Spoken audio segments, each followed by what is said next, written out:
ছি তিন্নু, তুই আজকাল এসব অ্যাডাল্ট মুভি দেখিস? লজ্জায় কান্না চলে আসে তিয়ানার। এখানে অ্যাডাল্টের কি দেখলো মেঘ ভাইয়া? টাইটানিক ফিল্মে একটু আধটু ওসব ছাড়া আর কি অ্যাডাল্ট আছে? এমনভাবে বলছে যেন সে জীবনে টাইটানিকই দেখেনি। রাগে কান্না চলে আসে তিয়ানার এবং সে মেঘালয়ের সামনেই ভ্যা ভ্যা করে কেঁদে দেয়। তিয়ানার হঠাৎ কান্নায় হতভম্ব হয়ে যায় মেঘালয়, তবে বেশিক্ষণ তা আমলে নেয় না। আদরে বাদর হওয়া তিয়ানার কিছুটা অভ্যাস বলা চলে, ভ্যা ভ্যা করে যখন তখন কান্নায় ভেসে যাওয়া। তাই কিছু হয়নি এমন ভাব ধরে কাউচ থেকে উঠে তিয়ানার ঘরে যায় মেঘালয়। এদিকে তিয়ানা ইতিমধ্যে মনে মনে শখানেক গালি দিয়ে ফেলেছে মেঘালয় নামক বরটাকে, তার জাত শত্রুকে। মাঝে মধ্যে খুব আফসোস হয় তার, এমন একটা জল্লাদের প্রেমে কেন পড়ল সে। জল্লাদটা তো কখনো ভুলেও তার ভালোবাসা বুঝবে না। তার চেয়ে পাশের বাসার লিটনদার প্রেমে পড়তো সে, লিটনদার সাথে প্রেম করতো সে, তাও ভালো ছিল। লিটনদা কত কত রোমান্টিক চিঠি লিখে তাকে, চিঠি লিখে কখনো নৌকা কখনো প্লেন বানিয়ে তার বারান্দায় ছুঁড়ে মারে। কি রোমান্টিক লিটনদা, সাথে হ্যান্ডসামও। অবশ্য জল্লাদ মেঘ ভাইয়ার থেকে কম, তাতে কি সৌন্দর্য। তবে লিটনদা হিন্দু, যদি মুসলিম হতো তাহলে তাকে একটা চান্স দেয়া যেত। বেচারা এখন তার বিরহে রোমান্টিকতা ছেড়ে বিরহে চিঠি লেখা শুরু করেছে। ভাবে তিয়ানা এই বরটা তো জীবনে চিঠি কেন, রোমান্টিক কথা বলতে পারবে কি না নিজেও সন্দেহ তিয়ানার। কিন্তু এসব ভেবে কি হবে, মন দিয়ে ফেলেছে শয়তানটাকে। ফোঁস করে শ্বাস ফেলে তিয়ানা। টনক নড়ে তিয়ানার। মেঘালয় তার ঘরে গেছে, সর্বনাশ। আজ গেল সব গেল। দৌড়ে নিজের ঘরে যায় তিয়ানা, তবে শেষ রক্ষা হয় না। লিটনদার দেয়া প্লেন চিঠি মেঘালয় হাতে বিচরণ করছে এখন। বেশ মনোযোগ সহকারে গম্ভীরভাবে প্লেনটাকে উল্টে পাল্টে দেখছে মেঘালয়। তিয়ানার দরজার ওপাশে দাঁড়িয়ে দাঁত দিয়ে নখ খুঁড়ে যাচ্ছে আর মনে মনে দোয়া করছে, যাই হয়ে যাক মেঘ ভাই যেন চিঠিটা না পড়ে। কিন্তু তার সব দোয়ায় এক বালতি ঠান্ডা কনকনে পানি ঢেলে মেঘালয় খুব যত্ন নিয়ে প্লেনটা খুলে হালকা শব্দ করে চিঠিটা পড়া শুরু করলো। ও তিন্নু, ও তিন্নু, তুমি কেন বোঝো না? তোমার বিরহে মরছি। তিন্নু, তুমি কেন দেখেছো না? কেন ভালোবাসছো না? ও তিন্নু রে, ও তিন্নু, কেন বোঝো না আমারে তিন্নু রে? কিছুক্ষণ আগে প্রশংসা করা লিটনদাকে খুব বিশ্রী একটা গালি দেয় তিয়ানা, এমন বিশ্রী একটা চিঠি লেখার জন্য, এবং সেটা মেঘালয়ের হাতেই পড়তে হলো। নিজের কপাল চাপড়াতেই ইচ্ছে করছে তার। চিঠি পড়া শেষে কপাল কুঁচকে ফেলে মেঘালয়। তিয়ানার দিকে ফিরে গম্ভীর স্বরে প্রশ্ন করল। এটা কি? তিয়ানা ঠোঁট থেকে হাত সরিয়ে চুপসানো মুখে দরজার সাথে লেগে দাঁড়ায়। বাম ভ্রু কুঁচকে ফেলে মেঘালয়। আগের থেকে কঠোর আর গম্ভীর স্বরে ধমকে জিজ্ঞেস করল। এটা কি জিজ্ঞেস করছি? এটা কি? ভয়ে ফুপিয়ে ওঠে তিয়ানা। কথা বলার চেষ্টা করছে সে, কিন্তু স্বর ভিজে যায় ভয়ে, বের হচ্ছে না তো। তাতে কি, সে কি করবে, তার কি দোষ? তিয়ানাকে ফুপিয়ে উঠতে দেখে চোখ গরম করে তার দিকে তাকায় মেঘালয়। মেঘালয়ের দৃষ্টির মানে বুঝতে পেরে নিজেকে স্বাভাবিক করার চেষ্টা করে তিয়ানা। কাঁচুমাচু কণ্ঠে বলল। লিটন দা। চোখ মুখ কুঁচকে ফেলে মেঘালয়, বলল। লিটন দা কি? আমাকে লিটন দা এটা দিয়েছে। তিয়ানার থেকে দৃষ্টি ফিরিয়ে হাতে থাকা কাগজেরকে একবার দেখে আক্রোশ নিয়ে দুমড়ে মুচড়ে ফেলে কাগজটা। অসহ্য চোখে চেয়ে দেখে তিয়ানা। তার মনে হচ্ছে মেঘালয় কাগজটাকে না লিটন দাকে তার হাতে পিষ্ট করে ফেলেছে। দুঃখ হয় তিয়ানার, ভারী দুঃখ হয় লিটনদার জন্য। এত সাধ করে ভালোবেসে চিঠি লিখলো তার জন্য। সে চিঠির অন্তিম যাত্রা দেখে তার দুঃখে কান্না আসে। তিয়ানাকে এক পলক দেখে পায়ে ধপধপ আওয়াজ ফেলে ব্যালকনিতে গিয়ে লিটনদার ঘর সোজাসুজি ছুঁড়ে ফেলে। তার দিকে অগ্নির দৃষ্টি ফেলে বেরিয়ে চলে যায় মেঘালয়। শুধু তার ঘর না, বাড়ি থেকেও। সেদিনের পরের দিনই তিয়ানার ঘরের ব্যালকনিতে ইয়া বড় পর্দা টেনে দেয় মেঘালয়। তিয়ানা দুঃখী মনে খুব ভার ভার করে পর্দাটা শুধু দেখল। তার চেয়ে চেয়ে দেখা ছাড়া করণীয় কিচ্ছু ছিল না। মেঘালয় যা বলছে সেটাই মানা হবে, অন্তত তার ব্যাপারে। বড় ভাই বলে কথা, মানতেই তো হবে। তার ভালোর জন্যই তো করছে এসব। এটা তিয়ানার কথা নয়, তার মায়ের কথা, যা তাকে শুনতে হয়েছে। তখন সে মনে মনে বলল। বড় ভাই না বলে জামাই বলতে পারো না? জামাই বললে দেখো একবার সব মাইনা নেব। তা তো বলবে না। তোমরা হলে গিয়ে অতি ভদ্রলোক। লোকে মেয়ের বাপের বন্ধুর ছেলেকে ভাইয়ের বন্ধুকে বিয়ে করতে চায় না, তারা জোর করে মাইয়ার বিয়ে দিতেছে। হুম। আর তোমাদের মাইয়া এক পায়ে খাড়াইয়া আছে, তা তো দেখবা না। তোমরা তো জামাই না বড় ভাই বানাইয়া রাখছো। আমার কি ভাই নাই? ভাইয়ের বন্ধু কিসের জন্য ভাই হয়ে লাগবে? প্রচলিত কথা, ভাইয়ের বন্ধু ভাই না জামাই হয়ে থাকে। তাকে জানো না? তবে মনে মনে এসব চিৎকার করে বললেও বাইরে টু শব্দ করতে পারল না সে। এসব বলল আর তার মা তাকে ঠাস ঠাস করে কয়টা ঝাঁটার বাড়ি দিল। তখন তার মান সম্মান শেষ। এরপর বেশ কিছুদিন মেঘালয়ের সাথে দেখা হয় না তার। মেঘালয় খুব একটা আসে না। নতুন হসপিটালে জয়েন করেছে, সারাক্ষণ ব্যস্ত মানুষ। তার খবর রাখার কি দরকার? সে তো বোন হয়, বন্ধুর বোন তো বোনই হয়। অন্য সব ভাইদের বন্ধুর মতো তো বন্ধুর বোন বউ হবে না। তার অতি চরিত্রবান ভাইয়ের বন্ধু তো বোন সে। খবর নিয়ে কি করবে? পরের দিনগুলো বেশ কষ্টে দুঃখে কাটে তিয়ানার। খুব করে দুঃখ হয় তার। মনে হচ্ছে দিনকে দিন সে মেঘ রোগে আক্রান্ত হয়ে যাচ্ছে এবং সেই রোগের একমাত্র ঔষধ হচ্ছে মেঘ নিজে। রাত 9টা বাজে। ঔষধ কেনার জন্য বের হয়েছে অবন্তী। মায়ের ঔষধ শেষ। রাতে খাওয়ার পরেই খাওয়াতে হবে। একদিনও মিস যাওয়া মতো না। খুব দরকার বলে এত রাতে বের হতে হচ্ছে তাকে। রাত 9টা খুব একটা গাঢ় রাত না হলেও তাদের মতো মধ্যবিত্তদের কাছে অনেক রাত। গলির শেষ মাথায় তাদের বাসা। গলির রাস্তায় ল্যাম্পপোস্টের একটা লাইট ইদানিং জ্বলছে না। খুব বাজে একটা অবস্থা। বাজে ছেলেরা ওত পেতে থাকে এ সময়। কিন্তু কিছু করার নেই। ওষুধ দরকার। যদি তার ভাইয়া বেঁচে থাকতো তাহলে হয়তো এত রাতে তাকে একা এভাবে বের হতে হতো না। দীর্ঘশ্বাস ফেলে মেন রোডের কাছে একটা ফার্মেসিতে গিয়ে ওষুধ নেয় সে। বাবা ভাইয়া বেঁচে থাকলে তাদের কোনো অভাব ছিল না, এখনও নেই। তবে আগের থেকে আয় রোজগার কম। উচ্চবিত্ত বলা চলতো তাদের। একটা 5 তলা বিশিষ্ট বাড়ি আছে। বাবা ভাই মারা যাওয়ার পর বাড়ি ভাড়া দিয়েই চলছে তাদের মেয়ের। ঔষধ নিয়ে ফেরার পথে দূরে দুটো মেয়েকে দেখে থমকে দাঁড়ায় অবন্তী। তারা রাস্তায় বসে আইসক্রিম খাচ্ছে। একজন আরেকজনকে লাগিয়ে দিচ্ছে। কিছুক্ষণ পরপর খিলখিল করে হাসছে দুজন। চোখ ভরে ওঠে অবন্তীর। বুক হঠাৎ ভারী হয়ে আসে। নিজের ভারসাম্য রাখতে না পেরে ফুটপাতে বসে পড়ে। এক প্রকার হাউমাউ করে কেঁদে দেয় সে। খুব মনে পড়ছে তিয়ানা আর তার ফেলে আসা সেই সুন্দর দিনগুলোর কথা। কোথায় হারিয়ে গেল সেসব? সব কিছু কেন তাকেই হারাতে হয়? তার কি হারানোর লগ্নে জন্ম হয়েছে? মেঘালয় তার খোঁজ নেয়নি। সে নেবে মেঘালয়ের খোঁজ। সেই ভাবনাতেই আজকের রাত মেঘালয়ের বাড়িতে কাটানোর প্ল্যান করেছে তিয়ানা। সবার খুব আদরের হওয়াতে এ বাড়িতেও তার নিজস্ব ঘর আছে। অবাক করা ব্যাপার হলো তার ঘরের ডেকোরেশন আর মেঘালয়ের ঘরের ডেকোরেশন এক। রুমের দরজার সামনে মাদুর থেকে শুরু করে আলমারি, খাট, ড্রেসিং টেবিল, দেয়ালের কালার সব এক। দুজনের ঘরও পাশাপাশি। নিজের ঘরে গিয়ে আলমারি থেকে নাইট ড্রেস বের করে ওয়াশরুমে যায় তিয়ানা। আলমারি তার জামা কাপড় রাখা আছে অনেক, নিজের বাড়ির থেকেও বেশি। প্রতিবার এসে সে কিছু না কিছু নতুন ড্রেস পাবেই। হয়তো মাম্মাম বা পাপ্পি কিনে রাখে তার জন্য। ফ্রেশ হয়ে এসে ড্রয়িং রুমে আয়েশ করে বসে টিভিতে কার্টুন দেখতে বসে তিয়ানা। আজ তার কোনো ফিল্ম দেয়নি। দেখা যাবে আবার সেদিনের মতো লজ্জাকর ঘটনা ঘটে যাবে। তাই আর রিস্ক নেয়নি সে। বাড়ির প্রত্যেকেই হসপিটালে, শুধু দুজন ছাড়া। এক সে, অন্যজন রুমা। রুমা মেঘালয়ের বাসায় থাকে। মমি তার হাতে হাতে ঘরের কাজ করে, নিজের পড়াশোনাও করে। রুমা এবার এসএসসি দেবে। রুমার সাথে তিয়ানার খুব ভাব, যাকে বলে গলায় গলায় মিল। বেশ রাত করে বাড়ি ফেরে সবাই। ঘরে ঢুকে কোনো দিকে নজর না দিয়ে ফ্রেশ হতে যায় মেঘালয়। শার্ট পরে গলায় তোয়ালে ঝুলিয়ে ওয়াশরুম থেকে বের হয় সে। খাটের কাছে সে তিয়ানাকে তার ঘরে ঘুমোতে দেখে বিস্মিত মেঘালয়। ঘুমের ঘরে কি আবোল তাবোল দেখছে সে।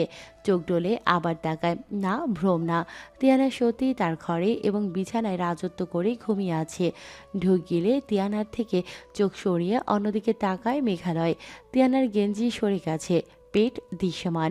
রাগ হয় মেঘালয়ের। এত বড় হয়েছে তারপরেও ঘুমের ঠিক নেই তিয়ানার। তিয়ানাকে এভাবে দেখে অস্বস্তি হয় তার। অন্যদিকে ফিরে তিয়ানাকে ডাকে। তিন্নু, তিন্নু ওঠ। এটা তোর না, আমার ঘর। রাগে নিজের মাথার চুল খামচে ধরে মেঘালয়। তিয়ানাকে এখন না তুললে খুব বড় ভুল হয়ে যাবে। চোখ বন্ধ করে নিজেকে শান্ত করে ফুসফুস করে শ্বাস ফেলে তিয়ানার কাছে গিয়ে তাকে টেনে তোলে। হঠাৎ টানে ভয় পেয়ে যায় তিয়ানা। চোখ বন্ধ করে চিল্লিয়ে বলে, ভূত ভূত, আম্মু ভাইয়া ভূত মেরে ফেললো আমাকে। মেজাজ খারাপ হয় মেঘালয়ের। ধমকে উঠে বলে, বদ মেয়ে, চুপ। আর একবার চিল্লালে ভূতদের সাথে বেঁধে রেখে আসবো। আমার ঘুম হারাম করে ভূত ভূত করছে মহারানী। ততক্ষণে তিয়ানা চোখ খুলে মুখ হাঁ করে মেঘালয়ের খালি শার্টলেস শরীরটার দিকে তাকিয়ে আছে। মেঘালয় তিয়ানাকে হাঁ করে তার দিকে এভাবে চেয়ে থাকতে দেখে অপ্রস্তুত হয়ে যায়। ধুম করে নিজের হাত দুটো মেয়েদের মতো করে শরীরে জড়িয়ে গা ঢাকার ট্রাই করে। আমতা আমতা করে বলল, এই এই অমন রাক্ষসের মতো তাকাছিস কেন? খাই ফেলবি নে? বড় ভাই হই। চোখ সরা চোখ। তোর দৃশ্যত ছেলেদের থেকেও তো খোর। আমারও তো চোখ দিয়ে ধর্ষণ করে ফেলবি বদমে। মেঘালয়ের এমন আচরণে হতভম্ব হয়ে যায় তিয়ানা। কি হচ্ছে বুঝতে পেরে বিছানা থেকে তাড়াতাড়ি করে নেমে যায়। ঘুমের ঘরে কোন ঘরে ঢুকেছে বুঝতে পারেনি সে। এক পলক মেঘালয়ের দিকে তাকায় তিয়ানা। মেঘালয় তখন দু হাত শরীরে জড়িয়ে রেখেছে। তিয়ানা বলল, তুমি মেয়েদের মতো ওরকম গায়ে হাত পাচিয়ে রাখছো কেন ভাইয়া? আমি মোটেও তোমার দিকে হাঁ করে তাকিয়েছিলাম না। ঘুম থেকে জেগে বুঝতে পারিনি কি হচ্ছে। আর আমি জানি তুমি ভাইয়া, তাই নজর দেওয়ার প্রশ্নই আসে না। আমার ভাইয়া নয়, সাইয়া আছে। কথা শেষে এক প্রকার দৌড়ে ঘর থেকে চলে যায় তিয়ানা। মেঘালয় শরীর থেকে হাত সরিয়ে বাম হাত কোমরে রেখে তিয়ানার যাওয়ার পথে ভ্রুকুটি করে তাকায়। তিয়ানা কি বললো সাইয়া, মনে আছে? এই মেয়েকে তো সে দেখে নেবে। ঘুমানোর জন্য বিছানায় শোয় মেঘালয়। হুট করে একটা কথা মনে পড়ল তার। তিয়ানা তাকে তুমি করে বলছে। অজাতেই ঠোঁটের কোণে হাসি চলে আসে মেঘালয়ের। নিজের ঘরে এসে দরজা খিল আটকে দরজার সাথে লেগে দাঁড়ায় তিয়ানা। বড় বড় শ্বাস নেয় সে। আর চোখে আয়নায় নিজের প্রতিবিম্ব দেখে সে। ফর্সা গাল দুটো লজ্জায় লাল আভা ছড়িয়ে গেছে। কান থেকে কেমন গরম ধোঁয়া বের হচ্ছে। মেঘালয়কে এভাবে দেখে তার ইচ্ছে করছিল জাপটে ধরে থাকতে। তারপর যা হয় দেখা যাবে। তার ইচ্ছে করছিল ছুটে গিয়ে মেঘালয়কে জাপটে ধরে মেঘালয়ের সাথে মিশে যেতে। গলা শুকিয়ে যায় তার। কাপা কাপা হাতে পানি ঢেলে খায়। বুকের ভেতর ধরফর ধরফর করছে। বিছানায় শুয়ে চোখ বন্ধ করে তিয়ানা। মেঘালয়ের জিম করা শার্টলেস সিক্স প্যাক বডি তার সামনে দৃশ্যমান। লজ্জায় ক্ষেপে উঠিয়ে চাদর খামছে ধরে সে। তিলাত বাড়ি ফেরার পথে রাস্তায় ফুটপাতে বসে একটা মেয়েকে কাঁদতে দেখে অবাক হয়। এত রাতে এক মেয়ে এভাবে রাস্তায় বসে কাঁদছে। কৌতূহলী গাড়ি থামিয়ে মেয়েটার কাছে যায় তিলাত। কোনো বিপদে পড়ল কিনা। তবে কাছে গিয়ে অবন্তীকে দেখে বেশ বিস্মিত সে বলে, আরে অবন্তিনা, তুমি এখানে এভাবে কাঁদছো কেন? হঠাৎ কারো কণ্ঠস্বর শুনে ভয় পেয়ে যায় অবন্তী।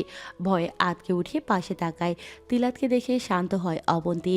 অবন্তীর ভয়টা বুঝতে পেরে মৃদু হাতে তিলাত বলল, আমাকে চিনতে পারছো? আমি তিয়ানার ভাই। জি ভাইয়া। মৃদুস্বরে উত্তর দেয় অবন্তী। তুমি এত রাতে এখানে কি করছো? মায়ের ওষুধ শেষ হয়ে গিয়েছিল, তাই নিতে এসেছি। দূরত্ব বজায় রেখে অবন্তীর পাশে ফুটপাতে বসল তিলাত। বলল, তাই বলে রাত 12:30 ঘর থেকে বের হবে? যদি কোনো বিপদ হয় তখন? বিস্মিত হয় অবন্তী। অবাক হয়ে তিলাতের দিকে তাকায় সে।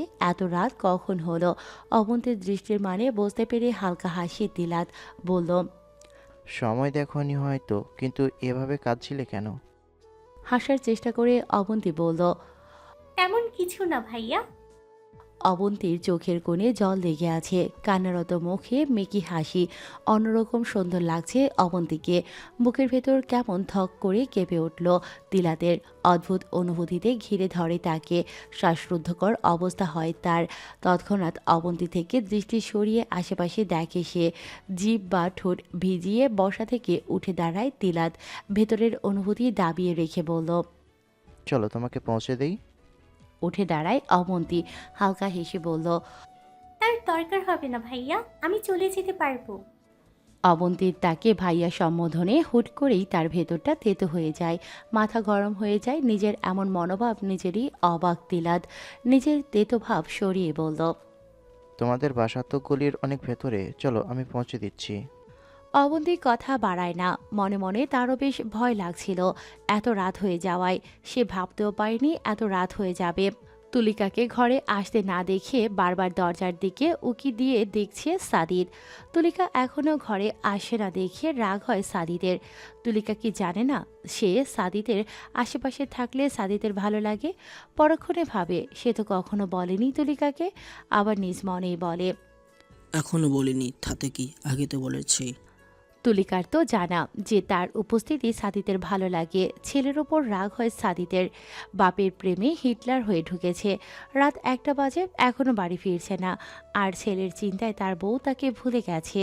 মুখ ভার করে কতক্ষণ কাউচে বসে থাকে সাদিত, আবার উঠে হাঁটাহাঁটি করে বিছানায় বসে হাত ঘড়িতে টাইম দেখে বাইরে তাকিয়ে দেখার চেষ্টা করছে তুলিকা কী করছে। ছেলে মেয়েদের চিন্তায় তার বউ তাকে ভুলেই যাচ্ছে। গাড়ির হর্নের শব্দ এক প্রকার লাফিয়ে ওঠে সাদিত। আজ ছেলের একটা হেস্তনেস্ত সে করবে। এমন হিটলারগিরি চলবে না তার বাড়িতে। দ্রুত হেঁটে বসার ঘরে যায়। তুলিকা দরজা খুলে পাশে দাঁড়ায়। তিলাত ভেতরে ঢুকে বাবার চুপসানো মুখের দিকে তাকিয়ে ভ্রুকুটি করে ফেলে। মাকে ধরে বলল, তুমি এখনও জেগে আছো কেন আম্মু? ঘুমিয়ে যেতে পারো, আমার কাছে তো বাসা চাবি ছিল। ছেলেকে নিজের থেকে ছাড়িয়ে ডাইনিং টেবিলের দিকে যেতে যেতে বলল, তোরা বাড়ির বাইরে থাকলে আমার চিন্তা হয়, কেন বুঝিস না? এত বার করে বলি বেশি রাত করবি না, কিন্তু কে শোনে কার কথা? ফ্রেশ হয়ে আয়, খাবার দিচ্ছি। তুলিকার কথায় তাল মিলিয়ে সাদিত বলল, হ্যাঁ একদম, আমার বাড়িতে এত রাত করে ফিরলে চলবে না। তাতে চাকরি করলে যাক, এমন হিটলারগিরি আমার সাথে চলবে না, বুঝেছ? তিলাত থতমত খেয়ে যায় বাবার কথায়। আমি আবার কি হিটলারগিরি করলাম আব্বু? গম্ভীর স্বরে উত্তর দেয় সাদিত। অনেক যা তুমি বুঝবে না, যাও তাড়াতাড়ি খেয়ে আমাকে উদ্ধার করো। গম্ভীরভাবে কথা শেষে নিজের ঘরে চলে যায় সাদিত। তিলাত বাবার যাওয়ার পথে হাবলার মতো তাকিয়ে থাকে। তুলিকা মৃদু হাসে। সাদিতের কথার মানে সে বেশ বুঝতে পেরেছে। উপরে উপরে দেখাবে তাকে দেখতে পারে না, সহ্য হয় না, আবার উল্টো তাকে ছাড়া কিছু বোঝেও না। হাসে তুলিকা, প্রশান্তির হাসি। 20 বছর পরও তোর এই রাগ, এই জেদ মানা যাচ্ছে না সাদিক। এখন ছেলেমেয়েরা বড় হয়েছে, এবার তো অন্তত সব ভুলে যা। ছুটির দিনে দুই পরিবার মিলে গেট টুগেদারের আয়োজন করা হয়েছে। সেই সুবাদে সবাই চৌধুরী মেঘালয়দের বাড়িতে এসেছে। খাওয়া দাওয়া শেষে সাদিত এবং অভিক ছাদে আসে। সাদিত রাতের আকাশ দেখছিল। এই রাতের আকাশের মতো নিজের জীবনটা অন্ধকারে ঢাকা তার। অভিকের বলা কথায় আকাশের দিক থেকে ফিরে অভিকের দিকে তাকিয়ে তাচ্ছিল্য হাসে এক প্রকার রাগ নিয়ে বলল সাদিত, তোর মনে হয় আমি বেশি বেশি করছি? আমার রাগ জেদ কি জায়েজ না? সে কেন ফিরে এসেছে? আমি বলেছি? আমি কি তার হাতে পায়ে ধরেছি? সাদিতের হঠাৎ রেগে যাওয়া হতবাক হয়ে যায় অভিক। সাদ দরজার কাছে গিয়ে দেখে কেউ আসে কিনা। দরজা চাপিয়ে সাদিতের কাছে এসে তার কাঁধে হাত দিয়ে বলল, আসতে বল, কেউ শুনে ফেলবে। ছেলেমেয়েরা বড় হয়েছে, ওরা জেনে যাবে। জেনে গেলে জেনে যাবে। তিলাত মেঘালয় তো জানেই, বাকি তিয়ানা সেও জানুক। আমি চাই সে জানুক। এত নাটক আমিও চাচ্ছি না। আমিও চাই এবার তিয়ানা জানুক। ও যাকে মা বলে জানে, সে তার মা নয়, মায়ের বোন।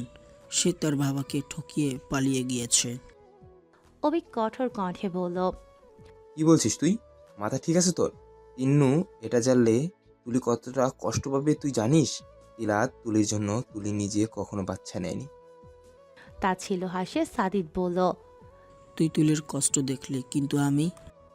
থেমে যায় সাদিত, গলা আটকে যাচ্ছিল, নিজের সামনে বলে, তুলি তো আমার জন্য ফিরে আসেনি। ওর বোনের কাছে দেওয়া প্রতিশ্রুতি রাখতে এসেছে। আমার সন্তান বলে তিলাত তিয়ানাকে নিজে টেনে নেয়নি, বোনের সন্তানদের নিজের কাছে টেনে নিয়েছে। আর যদি তুলি আমাকে না ঠকাতো, তিলাত তিয়ানা আমার আর তুলির সন্তান হতো। তিয়াশা আর আমার নয়। এক নিঃশ্বাসে কথাগুলো বলে হাঁপিয়ে যায় সাদিত। পাশে থাকা ব্রেন্সিতে বসে পড়ে। কষ্ট হয় তার, কিন্তু কাকে বোঝাবে? ভেবেছিল অভিক হয়তো বুঝবে, কিন্তু অভিকও তুলির হয়ে কথা বলছে। কেউ এটা বুঝছে না যে তার কতটা কষ্ট হচ্ছে। যখন ভাবে তুলিকা কষ্ট দেবে না, সব ভুলে মেনে নেবে, ঠিক তখন তার মনে পড়ে তুলি তার জন্য ফিরে আসেনি। তিয়াশাকে দেয়া প্রতিশ্রুতি রাখতে তার কাছে আসে। তার সন্তানদের মা হয়েছে। তিয়াশা যদি কখনো মারা না যেত, তখন কি তুলি কখনো ফিরে আসতো না। যে একবার বিশ্বাস ভাঙে সে আর বারবার ভাঙে। তাই সে তুলিকাকে বিশ্বাস ভাঙার দ্বিতীয় কোনো সুযোগ দেবে না। সাদিত শান্ত তবে কঠোর স্বরে বলল, যার কাছে আমার মূল্য নেই, আমার ভালোবাসার মূল্য নেই, তাকে ক্ষমা করাও আমার পক্ষে সম্ভব নয় অভিক। নিজের কথা শেষ করে ছাদের দরজা খুলে ছাদ থেকে চলে যায় সাদিদ। অভিক সাদিকের যাওয়ার দিকে তাকিয়ে দীর্ঘশ্বাস ফেলে। সাদিদ নিজের দিক থেকে ঠিক, ভুল তো কিছু বলেনি সে। ড্রয়িং রুমে বসে সবাই গল্প করছিল। সাদিদ ছাদ থেকে নেমে এক নজর সোফায় বসে থাকা তুলিকাকে দেখে, তিলাতকে উদ্দেশ্য করে বলল, আমার কাজ পড়ে গেছে, যেতে হবে। তুমি তোমার মাকে নিয়ে ফিরে আসছি। কথা শেষ করে দাঁড়ায় না সাদিদ। তিয়ানা ডাইনিং টেবিলের উপর বসে আপেল খাচ্ছিল। সাদিদের হঠাৎ এভাবে যাওয়া দেখে মায়ের দিকে তাকায় সে। তুলিকা মেয়েকে ইশারায় বলল বাবার পিছু পিছু যেতে। মায়ের ইশারা বুঝে তিয়ানা মুচকি হেসে চলে যায়। মেয়ে যাওয়ার দিকে দেখে দীর্ঘশ্বাস ফেলে তুলিকা। মৌমিতা তার দিকে সন্দেহ নিয়ে দেখে তুলিকা হাসার চেষ্টা করে বলল,